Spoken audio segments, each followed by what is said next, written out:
Hey, fellow music lovers and fellow vinyl enthusiasts. I'm Jex Russell. This is my vinyl world. Welcome. I have for you today an update, obviously. These are my vinyl finds of July. I know July is not quite over yet, but here's what I found so far. Not much in terms of quantity, but as far as quality is concerned, well, I got some quality coming out the yin-yang. Whatever that means. So, yeah, we're gonna get this started, but first, notice a little something cool and different. Yeah? This is my old jean jacket from back in the day. I wanted to show it off. I was actually having a conversation recently with Chris Hansen over at What Lurks on Channel X, and I had mentioned this jacket, and he said he wanted to see it. So here it is. Not much to it, but hold on, I'm gonna take it off and give you a close look. There's not much to it. It's not a battle jacket. I wish, but doesn't have quite enough patches. But you know, it's still my jean jacket. It has that sentimental value. So let's start off with some pins. Right? Got a few pins here. Right? Sex Pistols, The Clash, Devo. Right?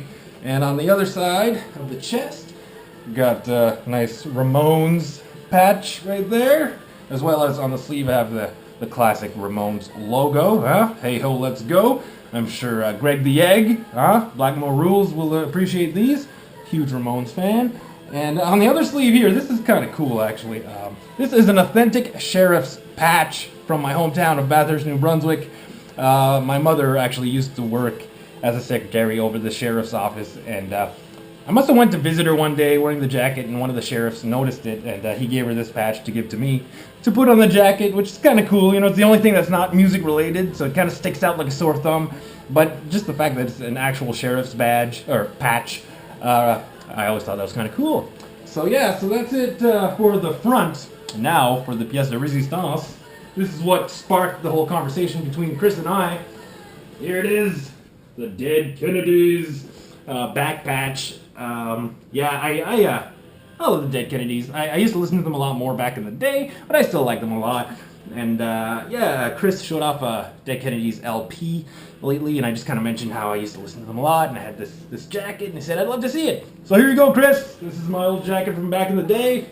Oh, and the Sex Pistols patch right there. So yeah, probably if you smell strong enough, you could probably still smell the pot. But I digress. Let's get into some vinyl. I got quite a bit of stuff to show off, so here we go. This one I showed off briefly. If you've seen my VC meetup video with Tim Derling from Tim's Vinyl Confessions, I showed this, that I had just picked it up, but I couldn't really say much about it because I hadn't listened to it. But now I have. This is Gatto, Canadian band, and I loved it. I don't know what else to say about it, but cool gatefold right here. This was a great listen. Their first album, and this is from '77. And man, oh man, if I had to pick one word to describe this record, chill. That's it. It's so chill. I just had it on the apartment. I was just kind of sitting around relaxing, and it was just so great. It's just great ambiance. You know, it's great blues rock, and I really enjoyed it. I look forward to spinning it some more. So moving right along, I have shown this as well, but here it is again, Deliverance, Weapons of Our Warfare. I received this from Jim Willis, Guilty Forgiven. Thanks again, buddy. This is awesome. I had gotten a package from him, and this was in it, and I couldn't say much about it. I knew Deliverance, I had listened to them back in the day, but I couldn't really remember, and now I listened to this twice so far. And it is absolutely unbelievable. It's it's speed metal. It's Christian speed metal is what this is. Wow, is it ever fast. It's just amazing metal. This is a 2014 reissue on Rocks Records, as I had mentioned in the previous video. And yeah, songs that stick out for me so far are Slay the Wicked and Greetings of Death. Those rock hard. So yeah, just show you a little bit the record real quick. Here are the center rings, and I didn't know this, but Scott asked me, Scott Waters, because he he's affiliated with Rox Records, and he asked me if the center rings were in color or black and white. So I checked and I said they're in color. He said, well, what you have there, my friend, is the first pressing. I'm like, whoa, that's kind of cool. So yeah, color center rings, and it also comes with a cool insert. Yeah, Rox Records, man, they really go above and beyond with their reissues. So I'm really happy. It was very nice of Jim to send me this. I guess this was like an extra copy that he found, and he thought of me. He just decided to send it to me, and I'm speechless and grateful. Like, Jim, you didn't have to do that, but I'm certainly glad that you did. So yeah, Deliverance, Weapons of Our Warfare. Just get it back in here, we'll be all set. All right, moving right along. I won't say too much of this because it's fairly common.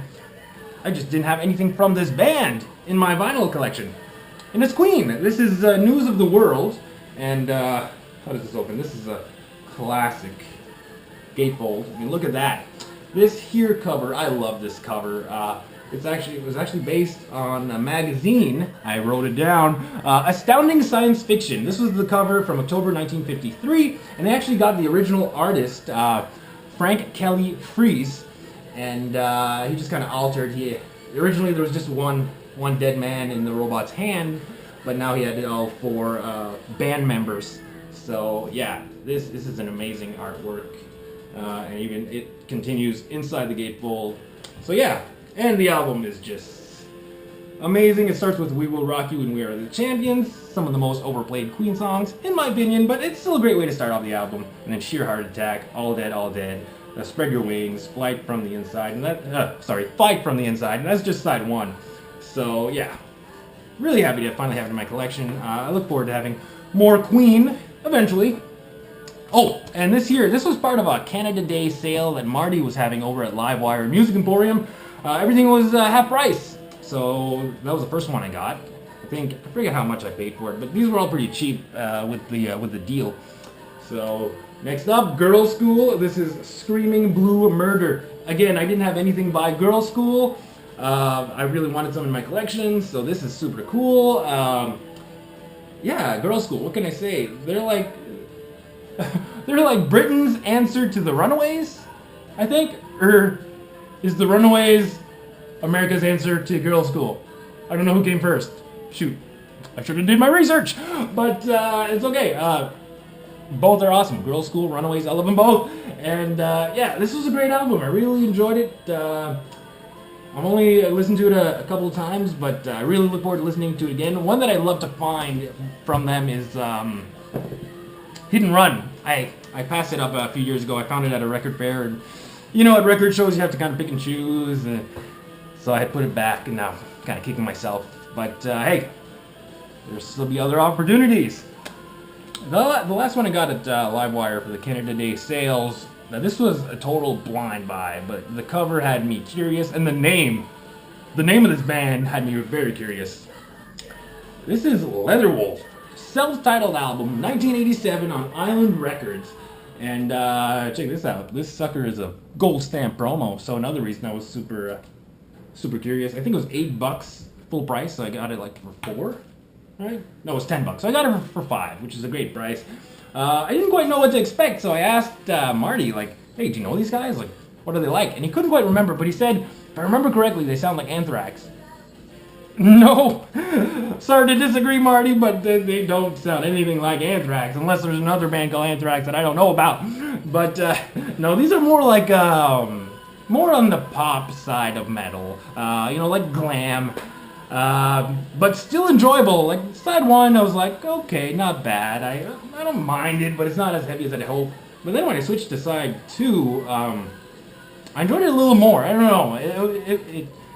I warmed up to it, I guess. But what I thought was really cool, there's actually a cover of Bad Moon Rising from Creedence Clearwater Revival, which I think they did a great job on. So I'm really happy to have this, Leatherwolf. I look forward to listening to it again, and like I said, I feel like it's going to grow on me over time. So yeah, Leatherwolf. Oh, this one was a gift from my boy Pla from Pla Addiction. You all know him by now. He's on this channel quite a bit, and I usually make guest appearances on his channel as well. He just shoots me a picture one day. He's just doing some record shopping, and he shoots me a picture of this. He's like, hey, you interested? I'm like, yeah. I didn't even know what it was. Like, I was driving at the time. I just took a quick glance. I'm like, yeah, for sure. I don't know what it is, but get it for me. And I thought it was a bootleg at first, which that would have been cool. But as it turns out, this is Ted Nugent and the Amboy Dukes. And as it turns out, this is actually a compilation of the Amboy Dukes, which was Ted Nugent's earlier band in the 60s. And yeah, this is an obvious cash-in on Ted Nugent's current success at the time. This was from '82. And you can see they did their best to recreate the Ted Nugent logo to fool people into thinking this was a new Ted Nugent record. But no, it's a compilation, and it's just a different sound. The Amboy Dukes, they were more like a 60s, I don't really know how to describe them, just 60s rock, you know, and I enjoyed it, but it's definitely not the sound of Ted Nugent's solo works like Cat Scratch Fever, Weekend Warriors, stuff like that. It's definitely different, but I liked it, and for Plot to just get it for me as a gift, I really appreciate it. So thank you, Plot. This was incredibly nice of you. I will definitely return the favor. And we laughed too because we're like, it's a Ted Nugent record, so of course it's got water damage. This is becoming an inside joke because I don't know how many Nugent records I bought in the past or I found that had water damage. Like, I don't know what people used to do with their Nugent records, but they all have this curl. Like, I think I've replaced all of mine that had this. But yeah, at one point or another, I had Nugent records with this problem, so it's just kind of funny at this point. So yeah, Ted Nugent and the Amboy Dukes. This is on Mainstream 10, which I never heard of that label before. So yeah, very cool. Blah. The next one, I'm just building up my collection from this band, and I didn't have this one, so here we go. Defenders of the Faith, Judas Priest. Again, I didn't have it. I needed it, and found it for a good price. Again, a LiveWire.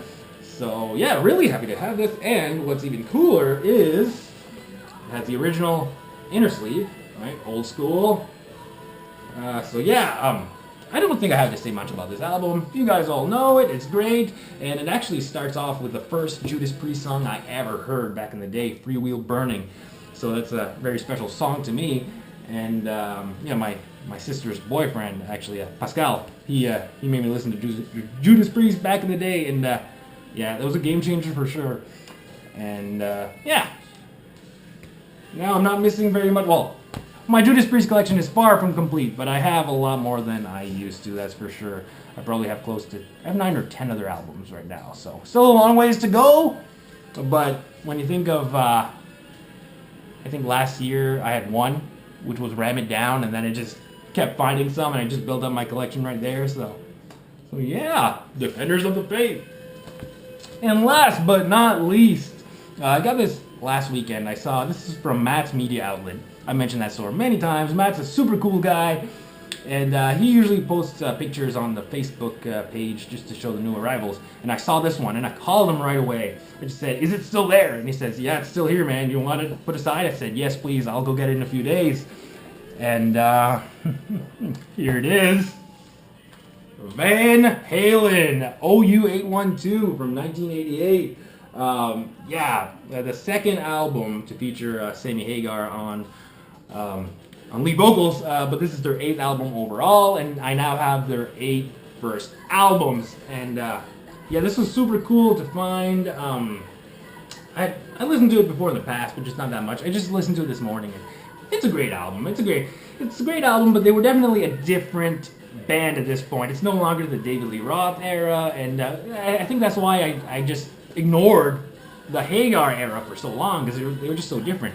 But as I got older, I've gained an appreciation for them. But yeah, I'm really happy to find this. Like I said, it's from '88. So in 1988, as you all know, vinyl and cassettes were slowly starting to be put aside, and CD was just ruling all. CDs were taking over. So when you bought the CD album of OU812, you had a song that wasn't on the record and wasn't on the cassette, and that song was called, again, I wrote it down, A Apolitical Blues.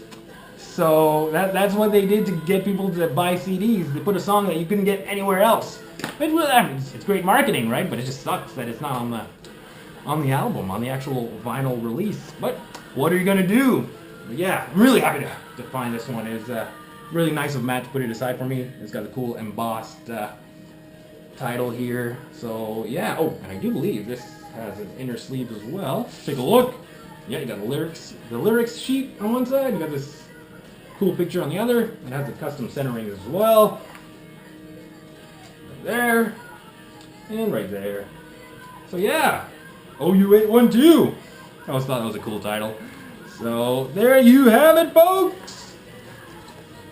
My vinyl update of July 2017. Thanks for watching. I'm gonna go grab something to eat because I'm feeling the shakes, man. I wanted to make this video before I ate. I was so excited to share it with you guys. And feel free to leave comments. I love hearing from you guys. I love starting off conversations about music. Hit that subscribe button if you haven't, and hit that like button. And I'll see you guys real soon. Peace out!